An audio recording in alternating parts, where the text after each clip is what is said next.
You see bald eagles and golden eagles in their daily routine. It's an age-old predator-prey game amid timeless rimrock country at Lake Billy Chinook near Madras, Oregon. You never know what's going to be going on at one of the viewpoints or at the Overlook Park. A place where three rivers called Metolius, Crooked, and Deschutes merge into a 7-mile-long watery playground. Long a drawing card for eagles. These big escarpments that you see, you don't see those everywhere. And they like a certain steepness, and then they got to have some flat ledges on it, because you'll see some of them that are literally sheer. They have to have a little bit of a place to start a nest, but it is special.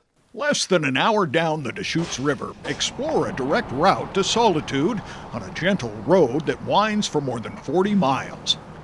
The lower Deschutes backcountry byway is surrounded by canyon walls that tower above lonesome boaters who own the river this time of year.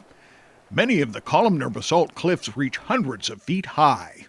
He probably went back and bedded against the cliff. It's where wildlife biologist Jeremy Thompson watches for movement among the rocks. In the sun, they kind of shine yellow. I've heard them described as bananas, looking for bananas on the hill.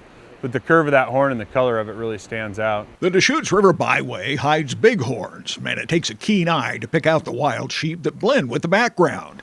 Females, called ewes, gather in small herds. They're pretty gregarious. They like to hang out together throughout the entirety of the year.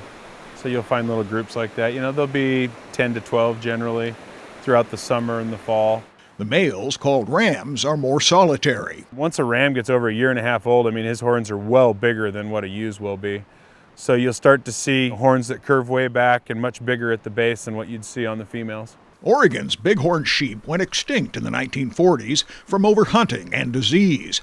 But successful reintroduction programs in the 90s restored the Deschutes bighorns, and now nearly 600 live here. If you wish to come and watch, dress warm. Don't forget binoculars, and most of all, be sure you bring patience. A lot of people will stop and look and not see them and move on. You know, if you just sit down and watch and look at some of these bigger cliff complexes, eventually they'll be surprised. There'll be sheep in them and they just haven't been able to see them. You will see them down a backcountry by road that's one of the best around. With photographer Jeff Kastner, Grant McOmie, KGW.